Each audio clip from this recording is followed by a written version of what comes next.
پر اللہ 3 انعام ہم کو دیں گے. اور دیکھو دنیا سارے غلط بولے مگر اللہ جل جلالہ کا پیغام ہے کہ میں 3 انعام دوں گا.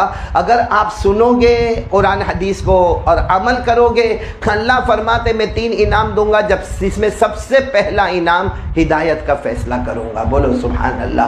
دوسرا انعام تم چاہو گے یا نہ چاہو گے موت کے وقت کلمہ نصیب ہو جائے گا. اور تیسرا انعام بغیر حساب و کتاب کے جنت کا فیصلہ ہو جائے گا. اللہ یہ تینوں انعام ہم سب کو نصیب فرمائے. قرآن کریم میں اللہ 23ویں پارے میں اللہ جل جلالہ خود فرماتے ہیں الذین یستمعون القول فیتبعون احسنہ اولئک الذین ھداھم اللہ. اللہ فرماتے پیارے بندے اور بندیاں، اللہ فرماتے پیارے بندے اور بندیاں آج قرآن پاک اور حدیث کو سنیں گے، بولو انشاءاللہ، اور عمل کریں گے. اللہ تبارک و تعالیٰ فرماتے تم یہ 2 کام کرو گے، ایک سننے کا اور ایک عمل کرنے کا. ہم پوچھتے ہیں اللہ آپ کیا عطا کریں گے؟ اللہ فرماتے اولئک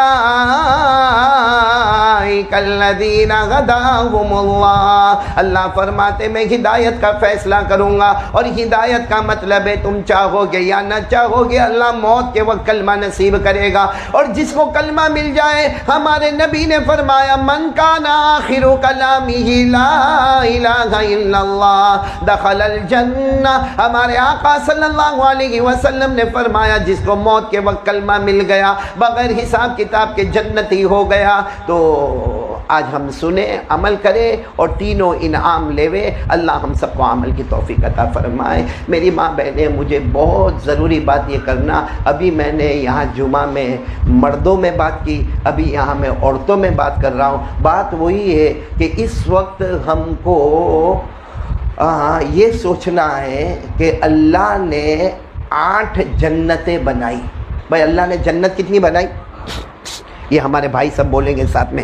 اللہ نے کتنی جنت بنائی؟ 8. اچھا اس میں اللہ نے جب سب سے پہلی جنت بنائی نا میری ماں بہنیں، سب سے پہلی جنت اللہ نے بنائی تو اللہ نے فرشتوں کو جمع کیا اور اللہ نے کہا ذرا دیکھو دیکھو جنت دیکھو جنت دیکھو.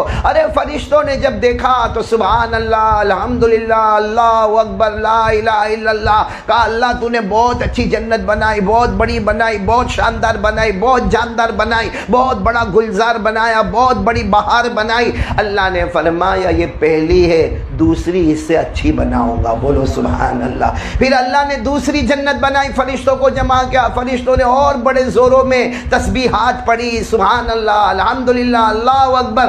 اللہ نے فرمایا یہ دوسری ہے، تیسری اور اچھی بناؤں گا. اس طرح اللہ تبارک و تعالیٰ نے کل ملا کر میری ماں بہنیں دل میں بتائیں کہ اللہ نے 8 جنتیں بنائیں. بولو کتنی جنتیں بنائیں؟ 8. جس میں پہلی سے اچھی، دوسری سے اچھی، تیسری، پھر چوتھی، پھر 5ویں، پھر 6ٹھی، پھر 7ویں اور سب سے اچھی 8ویں. میں وہ 8 جنتوں کا نام آپ کے سامنے لے رہا ہوں جو قرآن کریم میں 8 جنتوں کا نام ہے. وہ 8 جنتوں کا نام میں آپ کے سامنے لے رہا ہوں. اللہ تبارک و تعالیٰ نے پہلی جنت بنائی، ساتھ میں بولیں گے آپ لوگ سبحان اللہ. اللہ تبارک و تعالیٰ نے پہلی جنت بنائی، نام جنت رکھا، بولو سبحان اللہ.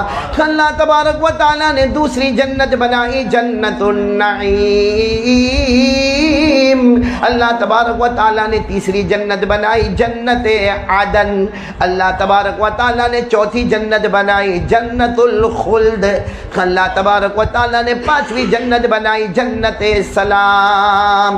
اللہ تبارک و تعالیٰ نے 6ٹھی جنت بنائی جنت المقامہ. اللہ تبارک و تعالیٰ نے 7ویں جنت بنائی جنت المأوا. کتنی جنتیں ہو گئی؟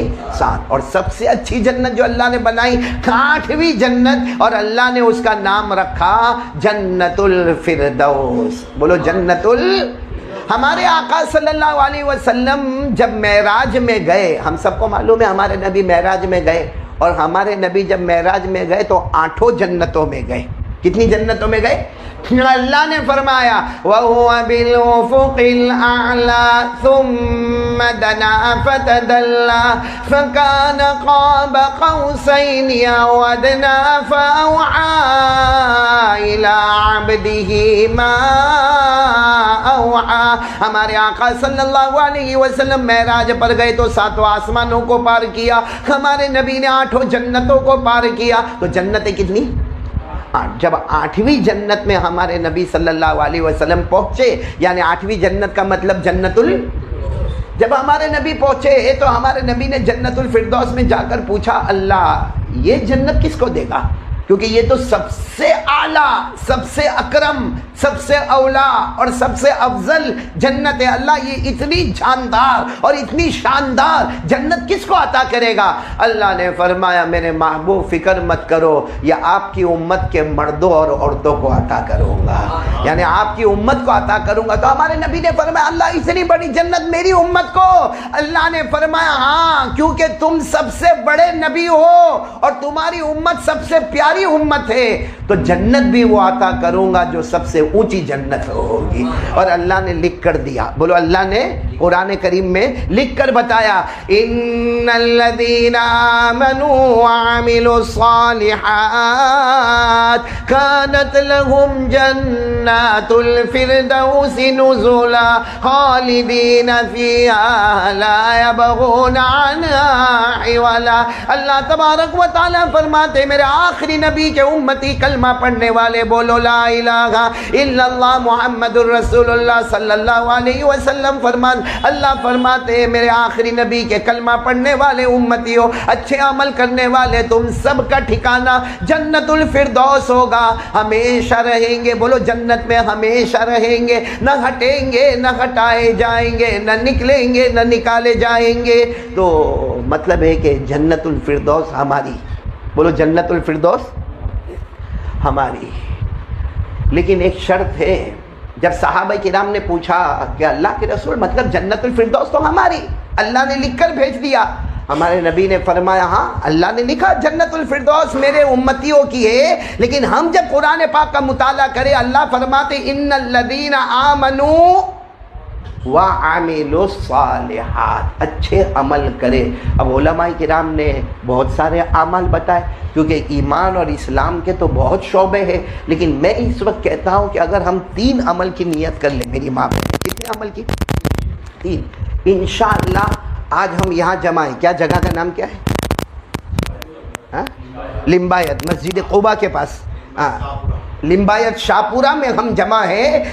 انشاءاللہ اگر قسم کھاؤں تو غلط نہیں ہوگا، میری ماں بہنیں بیٹیاں 3 کام کر لے، آج لمبایت شاپورہ میں جمع ہے، کل انشاءاللہ ہم جنت الفردوس میں جمع ہوں گے انشاءاللہ۔ اور وہ 3 کام میں سب سے پہلا کام یقین بنانا، کرنے دھرنے والا کون؟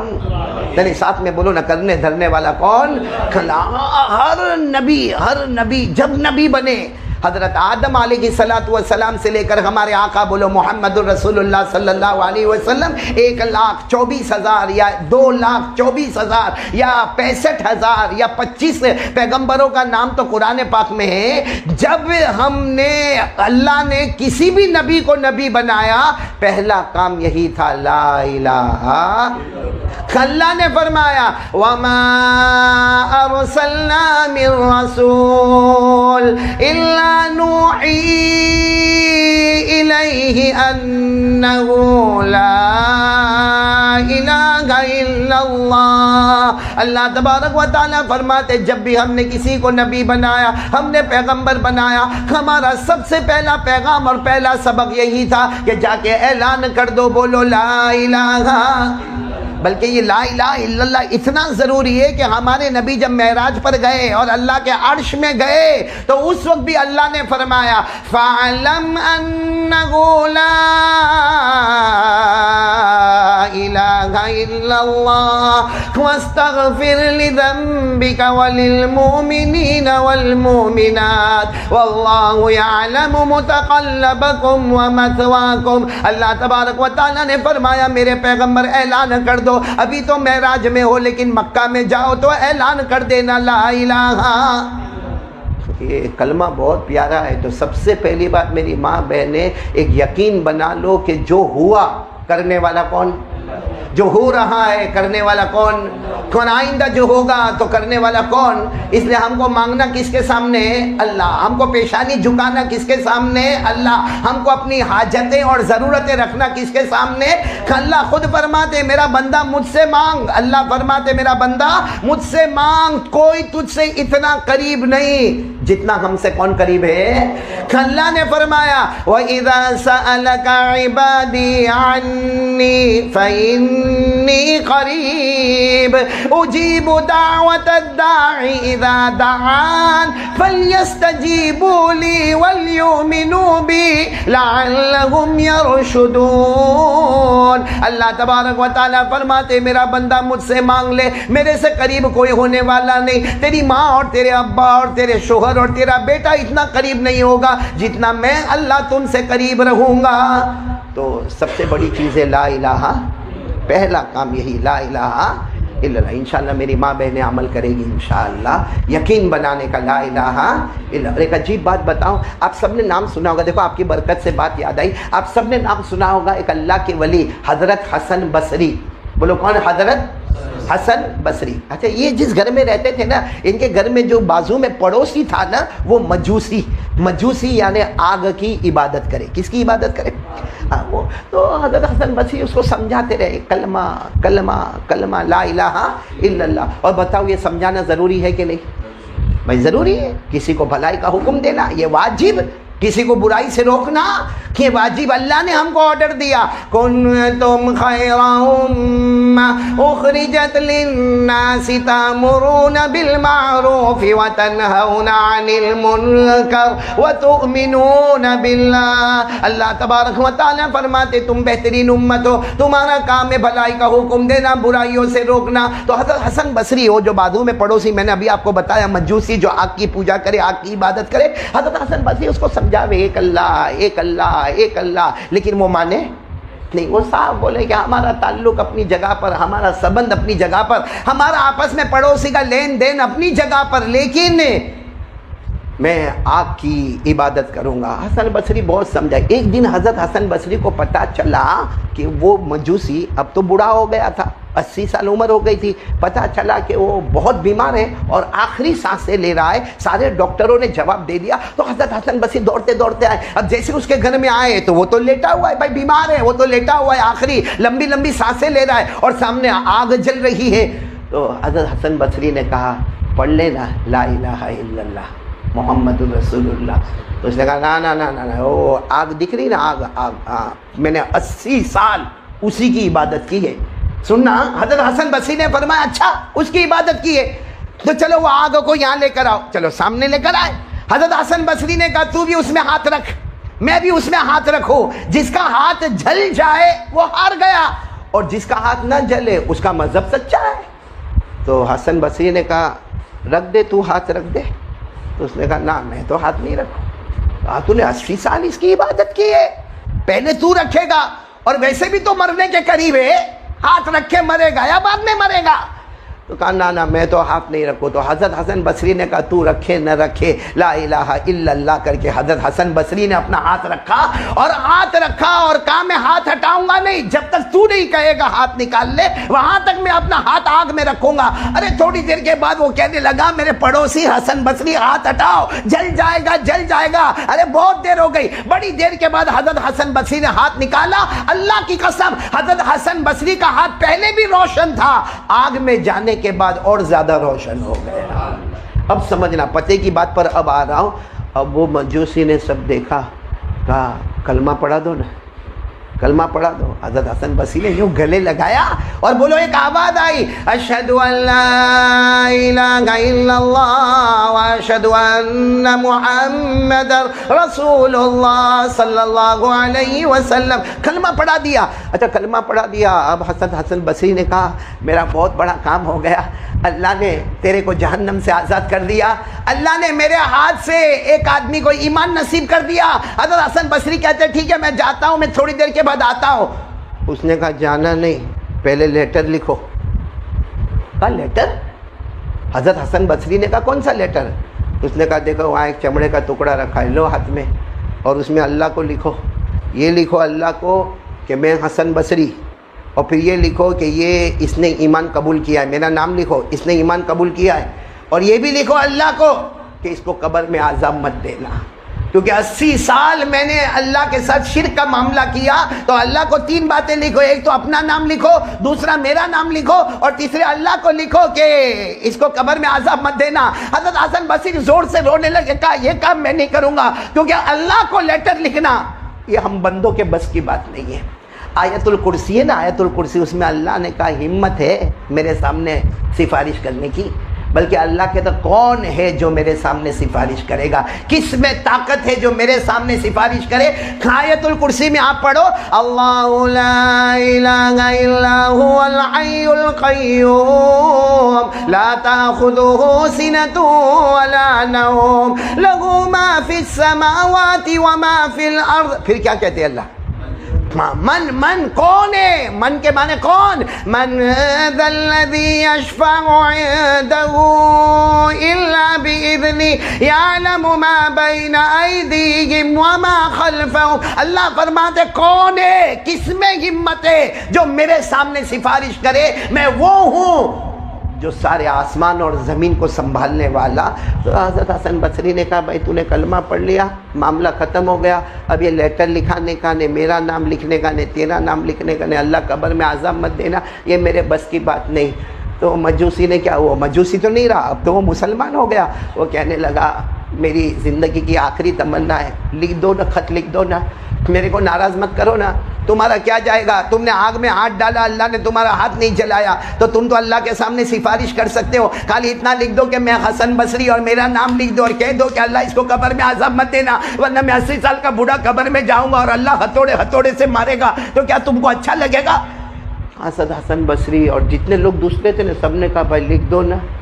تو حضرت حسن بصری نے چمڑے کے ٹکڑے پہ بولو لکھ دیا کہ السلام علیکم، اے اللہ میں حسن بصری اور یہ کلمہ پڑھا، ہم سب گواہ ہیں، اللہ اس کو قبر میں عذاب مت دینا۔ اور حسن بصری نے وہ لپیٹ کر دیا، بس لپیٹ کر دیا، وہ اس نے اپنے ہاتھ میں لیا اور پھر ایک بار کلمہ پڑھا اور اللہ کو پیارا ہو گیا۔ اب اس نے وصیت کر لی کہ یہ جو لیٹر جو لکھا جائے گا نا وہ میری قبر میں رکھ دینا۔ حضرت حسن بصری نے کہا کہ دیکھو اس کا انتقال ہو گیا، انا للہ و انا الیہ راجعون، لاؤ وہ لیٹر واپس دو۔ سب گھر والوں نے کہا نہیں، وصیت کیا قبر میں رکھنے کا ہے، چلو قبر میں لے گئے۔ حسن بصری نے جنازے کی نماز پڑھائی، غسل ہوا، کفن ہوا، دفن کرنے کے ٹائم پہ وہ لیٹر حسن بصری کہتے میری آنکھوں کے سامنے رکھ دیا گیا، میں منع کرتا رہ گیا کہ مت رکھو، اللہ کے سامنے میرے لیٹر کی کوئی ویلیو نہیں ہے، لیکن کہتے گھر والوں نے رکھا، مٹی ڈال دی۔ حضرت حسن بصری کہتے میں رات کو آیا، عشاء کی نماز پڑھایا، عشاء کی نماز کے بعد میرے کو کھانا بھی اچھا نہیں لگا۔ حضرت حسن بصری کہتے بستر پر لیٹ گیا اور روتا رہا کہ اللہ معاف کرنا، تیرے سامنے کسی کی ہمت اور طاقت اور حوصلہ نہیں ہوتا کہ تجھے لیٹر لکھے، تجھے خط لکھے، لیکن میں نے ان کے کہنے پر لکھ دیا، اللہ میرے کو معاف کر دینا۔ حسن بصری کہتے اللہ کی قسم روتے روتے میرے کو نیند آ گئی، میں نے خواب میں دیکھا کہ وہ جس نے کلمہ پڑھا، میں نے خواب میں دیکھا وہ تو جنت میں گھوم رہا ہے۔ ارے بولو میں نے خواب میں دیکھا وہ کہاں گھوم رہا ہے؟ حسن بصری کہتے کہ میں نے کہا تو تیرے کو تو ابھی تو دفن کیے۔ کہا کیا دفن کیے؟ تم لوگ قبرستان کے باہر بھی نہیں گئے ہوں گے، اس سے پہلے اللہ نے قبر کو جنت کا باغ بنا دیا، اور کہاں سے کہاں تک میری قبر کو پھیلا دیا، اور میری جنت بہت لمبی چوڑی ہے۔ کہا ابھی تو تھوڑا ہی گھوما ہوں، گھومنا باقی ہے۔ تو حسن بصری نے فرمایا کہ وہ میرا لیٹر، کہتا کون سا؟ وہ خواب میں کہتا کون سا لیٹر؟ کہا وہ میں نے لکھ کر دیا تھا، میرا نام تمہارا نام اللہ ماں۔ کہاں وہ لیٹر؟ ہاں یہ لے لو، اس کی ضرورت نہیں پڑی، بولو سبحان اللہ۔ کہاں یہ لے لو اس کی ضرورت؟ حسن بصری نے کہا ضرورت نہیں پڑی مطلب؟ ارے کہاں جیسے تم لوگ یہاں سے گئے نا میرے کو دفن کر کے گئے، ارے فرشتے سوال جواب پوچھنے آوے، اس سے پہلے اللہ نے کہا ارے اس نے آخری وقت میں کلمہ پڑھ لیا ہے، کوئی سوال جواب نہیں، اور جو بھی میرا بندہ بندی کلمہ لے کر آتا ہے کوئی حساب کتاب نہیں، میں اسی وقت قبر کو جنت کا باغ بنا دیتا ہوں۔ تو کہا وہ تو میرے کو ایسا ہی جنت کا باغ مل گیا، مجھے آپ کے لیٹر کی ضرورت، لو تمہارا لیٹر واپس لے لو، تمہاری امانت تمہارے حوالے۔ حسن بصری کہتے میں رات کو چوک کے اٹھا، دیکھا تو وہ خط میرے ہاتھ میں موجود تھا، وہ خط میرے ہاتھ میں موجود تھا۔ اور حسن بصری کہتے میں نے وضو کیا، 2 رکعت نماز پڑھ کے اللہ کو کہا اللہ 80 سال میں اس نے 2 مرتبہ کلمہ پڑھا، ایک میں نے پڑھایا تب پڑھا اور ایک موت کے وقت پڑھا۔ اللہ جو 80 سال میں 2 بار کلمہ پڑھے، اللہ تو اس کی قبر کو جنت کا باغ بنا دے۔ تو حسن بصری کہتے ہیں ہم لوگ جو 50 اور 60 اور 70 سال سے ایک ہی کلمہ پڑھتے لا الہ الا اللہ، یقیناً اللہ تو ہماری قبر کو بھی جنت کا باغ بنا دے گا۔ تو یہ کلمے میں وہ طاقت ہے، لیکن یقین ہونا چاہیے کہ کرنے دھرنے والا کون؟ یقین ہونا چاہیے کرنے دھرنے والا کون؟ اللہ، تب جا کر یہ کلمہ کام کرتا ہے۔ اور صحیح میں یہ کلمہ آ جائے نا تو یہ میں نے کہا نا کہ 3 کام اگر ہماری زندگی میں آئے، آج ہم لمبایت شاہ پورہ میں جمع ہیں، معلوم نہیں یہ قاری احمد علی واپس آوے نہ آوے، لیکن انشاءاللہ جنت میں ضرور جمع ہوں گے انشاءاللہ۔ اور کون سی جنت میں جمع ہوں گے؟ جنت الفردوس۔ اور ایک بار جنت میں چلے گئے پھر بتاؤ کوئی ٹینشن؟ ارے بتاؤ نا کوئی ٹینشن؟ آپ لوگوں کو پوچھتا ہوں، ماں بہنیں تو میرے سامنے ہے نہیں، میرے کو یہ بھی نہیں معلوم کتنی ہے کون ہے، لیکن اتنا ضرور ہے کہ ہوگی ضرور۔ لیکن سچ بتاؤ جنت میں کوئی ٹینشن ہوگا؟ جنت میں آرام ہی؟ دیکھو یہ الماس بھی کتنا ہنستے ہنستے بولتا ہے، آرام ہی آرام ہوگا جنید بھائی، جنت میں آرام ہی آرام۔ ارے اللہ نے فرمایا، پڑھو نا میرے ساتھ میں پڑھو، اللہ نے فرمایا ان للمتقین مفازا حدائق وعنابا وکواعب اترابا وکأسا دہاقا لا يسمعون فیہا لغوا ولا کذابا۔ پورا مجمع ساتھ میں بولے گا جنت میں آرام ہی آرام ہوگا۔ یعنی مردوں کو کہنا ہو، عورتیں دل دل میں بولے جنت میں آرام ہی آرام ہوگا، جنت میں باغات ہوں گے، جنت میں پھل ہوں گے، جنت میں فروٹ ہوں گے، جنت میں حوریں ہوگی، جنت میں آرام ہی آرام ہوگا، نہ کوئی گالی دے گا، نہ کوئی ہمیں تھپڑ مارے گا، نہ کوئی ہمیں ڈانٹے گا۔ اللہ فرماتے جزاء من ربک عطاء حسابا۔ اللہ فرماتے تو نے دنیا میں کلمے کا دامن تھام لیا، ہم نے جنت الفردوس میں تیری جگہ کو بنا دیا۔ تو جنت میں آرام ہی آرام۔ ہاں یہاں تو ٹینشن ہے نا اپنے کو۔ جنید بھائی بولا بہت ہے، کائے کو ایسے کام کرنے کا کہ بہت ہو ٹینشن؟ الماس ہے نا ٹینشن؟ سب سے بڑا ٹینشن ہم مردوں کو کیا ہے معلوم ہے؟ ہاں مولانا یعقوب، ہاں آپ بھی والیوم ذرا زیادہ کرتے ہو میں یہ بولا تو، سب سے زیادہ ٹینشن ہے نا ہم کو بیوی کا۔ صحیح بولو ہے کہ نہیں؟ یعنی نہ ہوئے تو بھی ٹینشن، ہوئے تو ڈبل ٹینشن۔ کو کہتے ہیں نا ایک مرتبہ صبح میں ایک شوہر اٹھا، آپ کا گھر ہے یہ؟ تو تمہارا جو ہوئے گا بھائی واقعہ، اس لیے تو میرے کو یاد آیا۔ کیا نام ہے تمہارا؟ ہارون مولانا، تب تو معاف کرنا، لیکن چلو اب جب فٹ کر دیا تو فٹ کر ہی دے نا۔ ایک دن شوہر صبح میں اٹھا بھائی، ہاں ہو سکتا ہے یہ مولانا ہوئے، اب صبح میں اٹھا اور روئے۔ اب صبح میں 5 بجے کا ٹائم ہوگا اور اس کا رونا شروع، اور جیسا چھوٹا بچہ بل بلا کے روتا ویسا روئے۔ اب بیوی بھی اٹھ گئی چوک کے، کیا ہوا کیوں روتے ہو؟ مت پوچھ مت، بہت خراب خواب دیکھا میں نے، جو سپنا دیکھا نا خواب دیکھا بہت خراب دیکھا۔ ارے بیوی بولتی لیکن کیا ہوا؟ کوئی جنات دیکھا، کوئی بھوت دیکھا، کوئی چڑیل دیکھا، کیا رکھا؟ اور زور سے روئے۔ ارے کہا تو بتا تو صحیح تو نے کیا خواب دیکھا؟ کہا بہت خراب۔ ارے بھائی بتا کیا خواب دیکھا؟ کہا میں نے خواب میں دیکھا تو مر گئی، یعنی میری بیوی مر گئی۔ اب جب عورت نے سنا کہ ایسا خواب دیکھا کہ میں مر گئی تو عورتوں کو بھی رونا آتا، اس نے بھی رونا شروع کیا، لیکن تھوڑی ہمت والی ہوگی، یہاں لمبایت شاہ پورہ کی ہوگی، خدرہ کی ہمت والی تھی، اس نے کہا ارے وہ تو خواب تھا، تو نے خواب میں میرے کو مرتا ہوا دیکھا نا، فکر مت کر۔ گئی کچن میں گئی اور کچن میں جا کے اس نے آملیٹ تیار کیا، ہاف فرائی تیار کیا، نے چائے تیار کیا، نے کافی تیار کیا، نے ملائی تیار کیا، اور پورا ٹرے میں لے کر آئی اور کہا دیکھ بالکل فکر نہیں کرنے کا، وہ خواب تھا، خواب کی بات کو خواب میں چھوڑ دو، اب بالکل فکر نہیں کرنے کا، یہ آملیٹ بھی ہے، ہاف فرائی بھی ہے، چائے بھی ہے، کافی بھی، تم بھی کھاؤ میں بھی کھاؤ، تم پیو میں پیو، تو زندہ میں زندہ، ہم آرام سے وہ خواب کو۔ تو اس نے کہا اسی لیے تو رو رہا ہوں کب سے۔ نہیں سمجھے ہم لوگ؟ آپ نہیں سمجھیں گے، وہ ماں بہنیں سمجھ گئے۔ کہا اسی لیے تو رو رہا ہوں میں، یہ سب ہو رہا ہے اسی لیے تو رو رہا ہوں، کاش کہ خواب میرا سچا ہوتا۔ خیر یہ آپ لوگوں کو تھوڑا ہنسا دیا میں نے، اب میں پوائنٹ پر آ رہا ہوں۔ کتنے کام کرنے کا اپنے کو جنت الفردوس میں جانے کے لیے؟ 3 کام، جس میں پہلا کام لا الہ، دوسرا کام ہمارے آقا بولو محمد الرسول اللہ صلی اللہ علیہ وسلم سے سچی محبت کرنے کا۔ بولو ہمارے نبی صلی اللہ علیہ وسلم سے سچی، کیونکہ اللہ فرماتے جو میری نبی کی بات مانے، اللہ کہتے ہیں میں اس سے محبت کروں گا، اور اللہ کہتے ہیں میں گناہ بھی معاف کروں گا۔ اللہ نے فرمایا قُلْ إِن كُنتُمْ تُحِبُّونَ اللَّهَ فَاتَّبِعُونِي يُحْبِبْكُمُ اللَّهُ وَيَغْفِرْ لَكُمْ ذُنُوبَكُمْ وَاللَّهُ غَفُورٌ رَحِيمٌ۔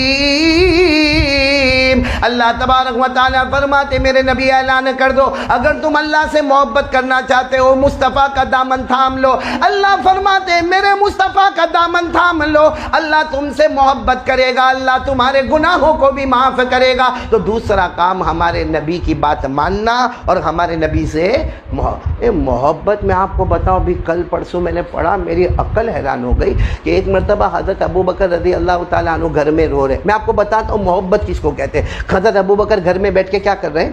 رو رہے۔ اب گھر میں کھانا وانا کھائے، کھانا وانا کھا کے رو رہے۔ اب بیوی آئی، بیوی نے کہا کیوں رو رہے ہو؟ ماں یبکی کا، آپ رو کیوں رہے؟ حضرت ابو بکر روتے گئے۔ ارے بیوی نے کہا کھانا کھا لیے، گھر میں سب سکون ہے، گھر میں سب آرام ہے، بیوی گھر میں ہے، کیا رونا کس بات کا؟ یہ سننا حضرت ابو بکر کی محبت سننا۔ کہا کہ گھر میں پیسہ بہت رکھا ہے۔ اس زمانے میں چاندی کے سکے کو درہم بولتے تھے اور سونے کے سکے کو دینار بولتے تھے۔ تو حضرت ابو بکر نے کہا کہ درہم اور دینار بہت رکھے ہیں اور وہ اللہ کے رسول کو دینا ہے تاکہ اللہ کے رسول غریب مسکین یتیم بیوہ لاچار مجبور میں بانٹے۔ تو ان کی بیوی نے کہا اس میں رونے کی کیا ضرورت ہے، اٹھاؤ۔ ارے بھائی جو ٹھیلے میں رکھا ہے وہ ٹھیلا اٹھاؤ، جا کے اللہ کے رسول صلی اللہ علیہ وسلم کو دے دو اور کہہ دو کہ غریب مسکین یتیم بیوہ لاچار میں تقسیم کرے، اس میں گھر میں رونے کی ضرورت کیا ہے؟ کہا اسی لیے تو رو رہا ہوں، اسی لیے تو۔ بیوی نے کہا اس میں کیا رونا؟ کہا اصل معاملہ ایسا ہے کہ میں ٹھیلا اٹھاؤں گا، لے کر جاؤں گا اور جا کر میں نبی کو دوں گا، تو جب میں دوں گا تو میرا ہاتھ اوپر ہو جائے گا، میرے نبی کا ہاتھ نیچے ہو جائے گا، کیونکہ دینے والا ہاتھ اوپر ہوتا ہے اور لینے والا ہاتھ نیچے ہوتا ہے۔ تو میرا ہاتھ ید علیہ بن جائے گا، یعنی اوپر والا ہاتھ بنے گا اور میرے نبی کا ہاتھ نیچے ہوگا۔ ابو بکر سب گوارا کرے لیکن اپنا ہاتھ بھی نبی کے ہاتھ کے اوپر ہو جائے، یہ گوارا۔ اور پھر حضرت ابو بکر اب تو بیوی بھی رونے لگی کہ یہ محبت ہے ان کی، رونے لگی۔ اتنے میں تو دروازے پر آواز آئی، کسی نے کھٹکھٹایا، او بیوی گئی دروازہ کھولا اور آ کر کہا اللہ کے رسول آ گئے، اللہ کے رسول آ گئے۔ حضرت ابو بکر کھڑے ہو گئے، اپنے آنسوؤں کو صاف کرنے لگے۔ ہمارے نبی نے پوچھا ابو بکر رو رہے تھے نا، اس لیے رو رہے تھے نا، اللہ نے مجھے بتایا اس لیے رو رہے تھے کہ تم مجھے لا کر دو گے تو تمہارا ہاتھ اوپر ہو جائے گا، میرا ہاتھ نیچے ہوگا، اور تمہیں یہ گوارا نہیں کہ آپ کا ہاتھ اوپر ہو۔ اللہ نے مجھے خود بھیجا ہے، بتاؤ کہاں پر ٹھیلا کہاں پر رکھا ہے، میں خود لے کر چلا جاؤں گا۔ اور آج سے اللہ نے کہہ دیا ابو بکر کا جو مال ہے وہ محمد کا مال ہے۔ یہ محبت تھی کہ ہاتھ بھی میرا نبی کے ہاتھ کے۔ یہاں میری ماں بہنیں نمازوں کے جنازے نکل گئے، کتنی فجر کی نمازیں چھوٹ گئی، اور ہماری ماں بہنیں آج نبی سے محبت کرتی ہے۔ ایک طرف نماز چھوٹ رہی ہے، قرآن پاک کی تلاوت نہیں ہو رہی ہے، گھر میں غیبت ہو رہی ہے، گھر میں ٹی وی چل رہا ہے، اور سب سے بڑا ہمارا موبائل دھوم مچا رہا ہے۔ یہ ہماری جوان بیٹیاں، اللہ معاف کرے میری بیٹیوں کو، یہ میری جوان بیٹیاں، میری بہنیں، بلکہ گھر کی بڑی عورت بھی پورا دن موبائل پہ ہمارا فیس بک کیسا، ہمارا اسٹیٹس کیسا، ہمارا واٹس ایپ کیسا، ہمارا اسٹیٹس کون دیکھتا ہے، ہمارا اسٹیٹس کون نہیں دیکھتا ہے، ہمارا گیم کھیلنا، ہمارا آئی پیڈ پہ جانا، ہمارا موبائل پہ پب جی کھیلنا، ہمارا موبائل میں زینا ہونا، ہمارے موبائل میں چوری ہونا، ہمارے موبائل میں سودی کاروبار ہونا، ہمارے موبائل میں غیبت ہونا، ہمارے موبائل میں تہمت لگانا، ہمارے موبائل میں ہمارے ساس کی غیبت کرنا، ہمارے سسر کی غیبت کرنا۔ بلکہ میری ماں بہنیں اگر ہمارے سماج میں طلاق ہوتی ہے اس کی وجہ بھی یہ کون سی نبی سے محبت ہے؟ حضرت ابو بکر تو اس لیے رو رہے میرا ہاتھ اوپر ہو جائے گا، میرے نبی کا ہاتھ نیچے ہو جائے گا، یہ مجھے گوارا نہیں۔ یہاں پوری شریعت کے اوپر چھورا پھیر دیا، پوری شریعت کا نظام درہم برہم کر دیا اور ہم کو ذرا بھی احساس نہیں۔ تو میری ماں بہنیں یہ دوسری بات جو میں کہنا چاہتا ہوں وہ ہے محبت۔ تو کریں گے ہمارے نبی صلی اللہ علیہ وسلم سے، بولو نا محبت کریں گے انشاءاللہ، آپ لوگ بھی کریں گے نا انشاءاللہ۔ میں اکثر ایک بات سناتا ہوں کہ محبت کس کو کہتے ہیں۔ محبت یہ نہیں ہوتا کہ اعلان کرنے کا کہ میں محبت کرتی ہوں، مصطفیٰ کا دامن تھامتی ہوں، غوث پاک کا دامن میرے ہاتھ میں، خواجہ غریب نواز کا دامن میرے ہاتھ میں، خواجہ نظام الدین اولیاء کا دامن میرے ہاتھ میں، جنید بغدادی کا دامن میرے ہاتھ میں. یہ جھوٹ ہے.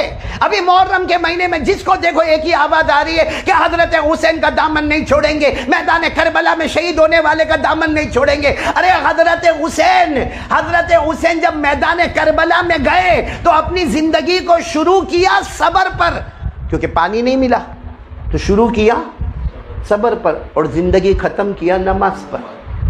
ہماری ماں بہنیں صبر کرتی ہیں؟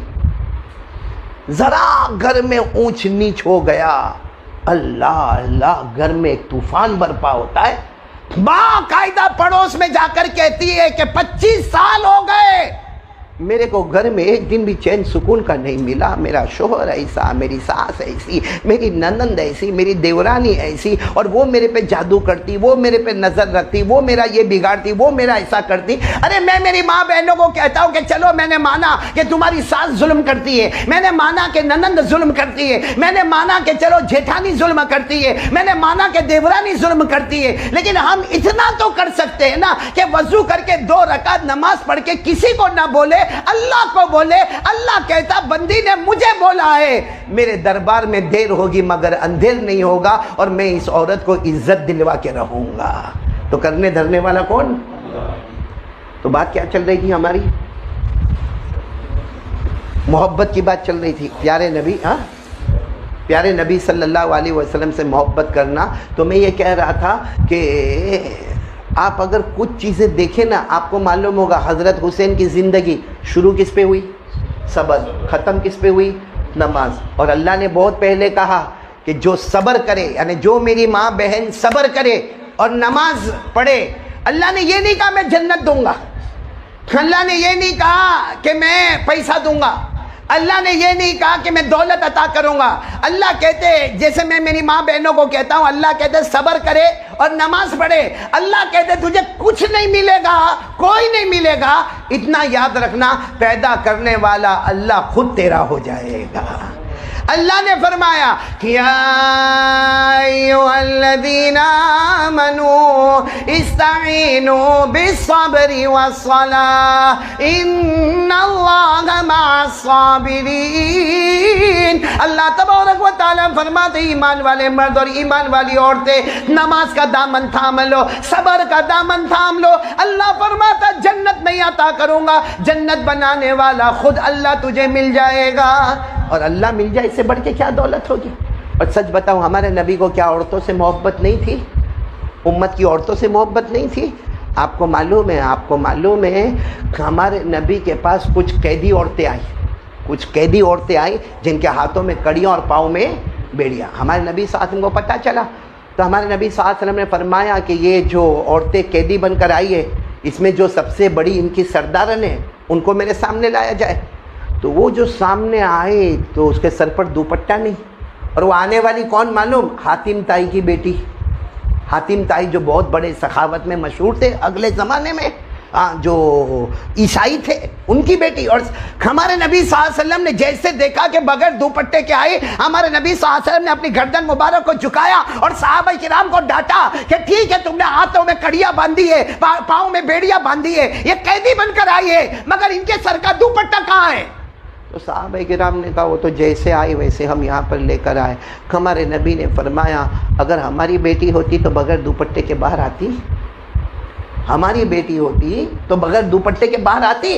ہمارے نبی کے چہرے کا رنگ سرخ ہو گیا. صحابہ کرام کو فرمایا سب خاموش ہو جاؤ. اور ہمارے نبی نے اپنے اوپر جو چادر مبارک تھی وہ چادر مبارک ہٹائی اور جا کر اس بیٹی کے سر کو ڈھاکا اور کہا یہ محمد نے تیرے سر کو ڈھاکا ہے، ایک ابا سمجھ کے تیرے سر کو ڈھاکا ہے، کیونکہ کوئی باپ اپنی بیٹی کا سر کھلا نہیں دیکھ سکتا. تو محمد کیسے اپنے امتی بیٹی کا سر کھلا دیکھ سکتے ہیں؟ اب وہ تو حاتم طائی کی بیٹی تھی. ہمارے نبی پہچان گئے، کہا تو حاتم طائی کی بیٹی کہاں؟ تو کیا کہتی معلوم؟ آپ نے ٹھیک ہے اپنی چادر میرے سر پر رکھی، کوئی بات نہیں، لیکن آپ یہ مت سمجھنا کہ یہ احسان کیا تو میں ایمان قبول کروں گی. میں ایمان قبول کرنے والی نہیں ہو. ہمارے نبی صلی اللہ علیہ وسلم نے فرمایا تو ایمان قبول کرے نہ کرے اس وقت دھرم کا کوئی معاملہ نہیں. ہمارے نبی نے فرمایا تو بہت بڑے باپ کی بیٹی ہے, تیرا باپ حاتم طائی جو خود بھوکا رہتا تھا مگر غریب مسکین یتیم بیوہ لاچار کو کھلاتا تھا, ہمارے نبی صلی اللہ علیہ وسلم نے فرمایا ان کے لیے بھی کھانے کا انتظام کرو. ارے وہ حاتم طائی کی بیٹی تھی, کہا کہ ہاں ٹھیک ہے میرے ہاتھوں سے کڑیاں نکالو, پاؤں سے بیڑیاں نکالو, کھانے پینے کا انتظام کرو, لیکن پیدا کرنے والے کی قسم میں اکیلا کھاؤں گی نہیں, اکیلے آزاد نہیں ہوں گی, جتنی عورتیں آئی سب کو کھانا کھلاؤ اور سب کے ہاتھوں سے کڑی اور پاؤں سے بیڑیاں ہٹاؤ. ہمارے نبی نے اعلان کیا, سب ہو گیا. جب سب ہو گیا, کھانا وانا کھلایا گیا, سب کر دیا گیا, اس کے بعد میں ہمارے آقا صلی اللہ علیہ وسلم نے فرمایا حاتم طائی کی بیٹی ہے, ان کے ساتھی, ان کی جو ساتھن ہیں سب کو ہدیہ دے کے یہاں سے آزاد کر دو, سب کو چھوڑ دو, یہاں سے آزاد کر دو, ان کو کسی کو کلمے کی دعوت میں نہیں دینا, سب کو آزاد کر دو, کیونکہ بہت بڑے باپ کی بیٹی ہے. اب باپ بہت سخی تھا, اس باپ کی نسبت پر اور اس بیٹی کی نسبت پر ہم سب کو اللہ کے واسطے آزاد کرتے ہیں. بس جب سب کو آزاد کرنے کا کام آرڈر آیا تو حاتم طائی کی بیٹی گردن چکا کر آئی, کہا اللہ کے رسول ہم سب کو کلمہ پڑھوا دو, ہم سب کو کلمہ پڑھوا دو. ہمارے نبی نے فرمایا نہیں, میں اس لیے آزاد نہیں کرتا کہ مجھے تمہیں کلمہ دینا ہے, مجھے کلمہ تھوپنا نہیں ہے تمہارے اوپر. میں نے چادر دی, تم نے کہا کہ اس کی وجہ سے تم کلمہ نہیں پڑھو گی, یہ کھانا پینا یہ ہم نے کلمے کے بعد. تو وہ کہتی ہے نہیں, ہم ساری عورتیں کہتی ہے کہ آپ ہمیں کلمہ پڑھا دو, کیونکہ آپ نے کہا کہ تم سب آزاد ہیں, آپ نے ہم کو دنیا کی قید سے آزاد کیا, کلمہ پڑھا کر آخرت کی قید سے بھی آزاد کر دو. میرے دوستوں, میری ماں بہنیں, کیا اللہ کے رسول محبت والے ہوں گے, کیا اخلاق والے ہوں گے.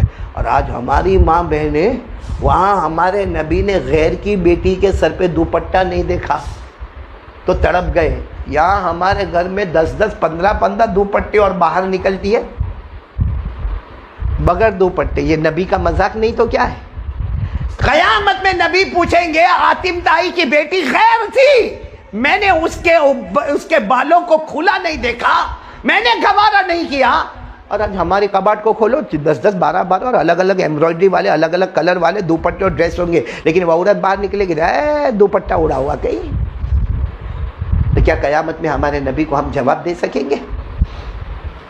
کیا ہے یہ معاملہ, کیا ہے؟ اور ہمارے ماں بہنوں کی زبان پر گالیاں, اللہ اللہ, ہم کبھی کبھی سوچتے ہیں مرد وہ گالی نہیں دیتا جو ہماری ماں بہنیں ایسی خطرناک گالیاں دیتی ہے.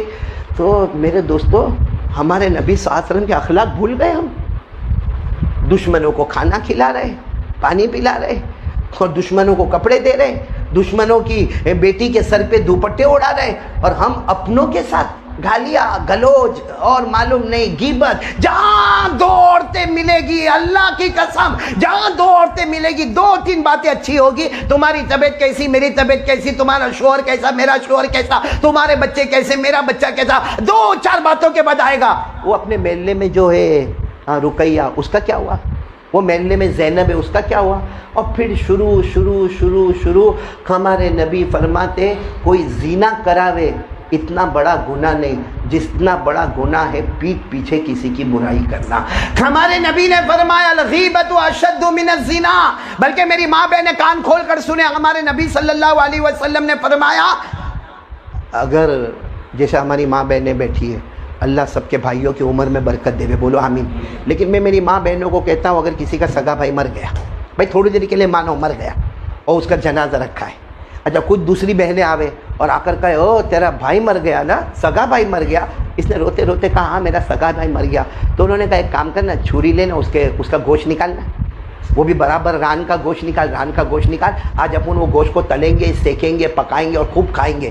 بتاؤ وہ عورت گوارا کرے گی اپنے مردے سگے بھائی کے بدن سے گوشت کے ٹکڑے کو نکالے اور کھائے گی اور گوارا کرے گی؟ ارے وہ بہن کہے گی نکلو, میرا بھائی مر گیا ہے, سگا بھائی مرا ہے, کیا میں میرے سگے بھائی کے بوٹی کا ٹکڑا نکالوں گی اور اس کو کھاؤں گی؟ ہمارے نبی اور اللہ فرماتے اگر یہ کر لے تو اتنا گناہ نہیں ہے جتنا گناہ پیٹھ پیچھے کسی کی برائی کرنے کا ہے.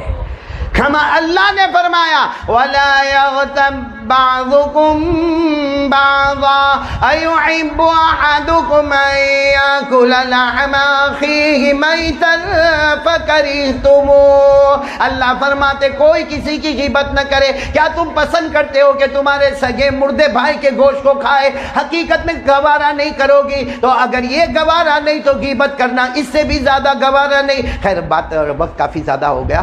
میں میری ماں بہنوں کو کہوں گا پہلا کام بولو لا الہ، دوسرا کام مصطفیٰ سے محبت، اور آخری بات میری ماں بہن جیسا میں نے کہا نا یہ تو آ گیا، یہ ہمارے اسلم بھائی، رئیس بھائی، عبداللہ بھائی بہت اصرار کیے. باقی میں بہت بیمار ہوں، تھکا ہوا ہوں، اور ابھی میں بہت لمبا سفر کر کے آیا، اور اتنا لمبا سفر کر کے آیا کہ کل سے میری نیند پوری نہیں ہوئی ہے، تھکا آیا ہوں. اور ابھی مردوں میں بیان کیا، ابھی عورتوں میں بیان کیا. اس میں بعد میں کبھی ہماری ملاقات ہوئے نہ ہوئے، لیکن میری ماں بہنیں لمبائیت شاہپورہ میں جیسے جمع ہے، جنت الفردوس میں جمع ہونا ہے. 3 کام کریں گے، جس میں پہلا کام بتایا لا الہ، دوسرا کام مصطفیٰ سے محبت کریں گے، اور آخری کام میری ماں بہنیں بیٹیاں کان کھول کر سنیں، ہم نماز پڑھیں گے انشاءاللہ. اور میں آخری بات بتا دوں، نمازی جنتی ہوتا ہے.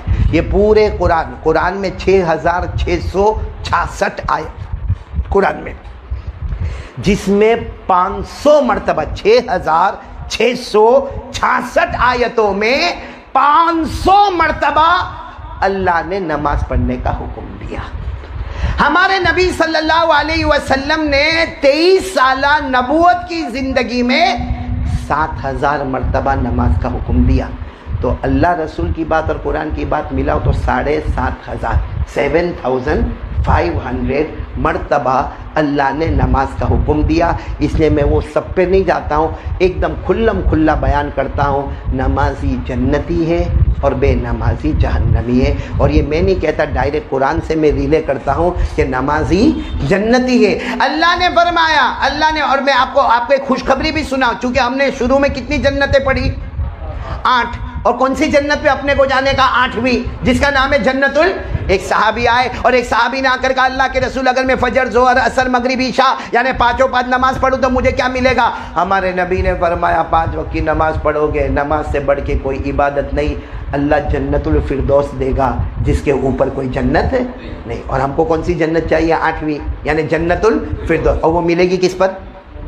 نہیں ساتھ میں انہوں نے کس پر ملے گی؟ کہ اللہ نے فرمایا والذین هم علی صلواتهم یحافظون اولئک هم الوارثون الذین یرثون الفردوس هم فیہا خالدون. اللہ فرماتے میرے پیارے بندے اور بندیاں 5 وقت نماز کی پابندی کرے. تم زمین پر نماز کی پابندی کرتے جاؤ گے، اللہ جنت الفردوس 8ویں والی جنت، سب سے اونچی والی جنت دے گا، کیونکہ نماز سے بڑھ کے کوئی عبادت نہیں، جنت الفردوس کے اوپر کوئی جنت نہیں. چلو یہ تو ہو گیا ہر نمازی اور بے نمازی. ہاں یہ بھی قرآن میں لکھا ہے.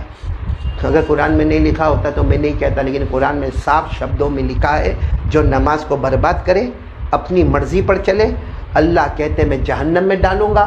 اور جب اس کی تفسیر میں ہم جاتے ہیں تو اللہ کہتے ہیں وہ جہنم میں ڈالوں گا جو جہنم میں فرعون جائے گا، قارون جائے گا، حامان جائے گا، ابو جہل جائے گا، ابو لہب جائے گا.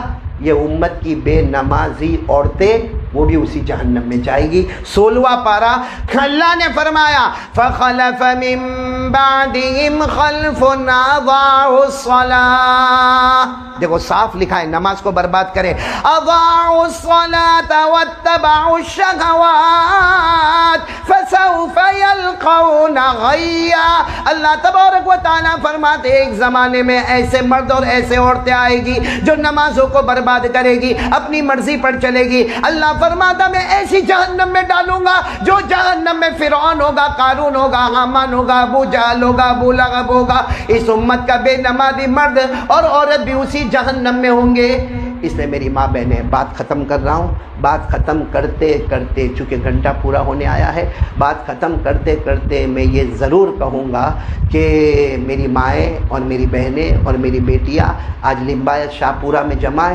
3 کام کریں. نمبر 1 لا الہ، نمبر 2 مصطفیٰ کا دامن نہیں چھوڑیں گے، اور نمبر 3 نماز کا دامن نہیں چھوڑیں گے. یہ ہمارا پہلی مرتبہ جمع ہونا، پہلا سبق. بس یہ سبق لے کر چلے اور آج اللہ کے سامنے وعدہ کرے کہ میری زندگی میں سب کچھ ہوگا لیکن کبھی نماز قضا نہیں ہوگی. اور ایک آخری بات، آج کون سا دن ہے؟ جمعہ. اور سب کی عصر کی نماز باقی ہے، ہم مردوں کی بھی باقی ہے، عورتوں کی بھی باقی ہے. میں عورتوں کو کہوں گا کہ ابھی میں کارڈ دوں گا، جس کارڈ میں ایک درود شریف لکھا ہوگا، ابھی آپ کے اندر تقسیم ہوگا وہ کارڈ، اور اس کے اندر ایک درود شریف ہوگا، اور یہ درود شریف ابھی آج جمعہ کے دن عصر کی نماز کے بعد 80 مرتبہ پڑھنا ہے.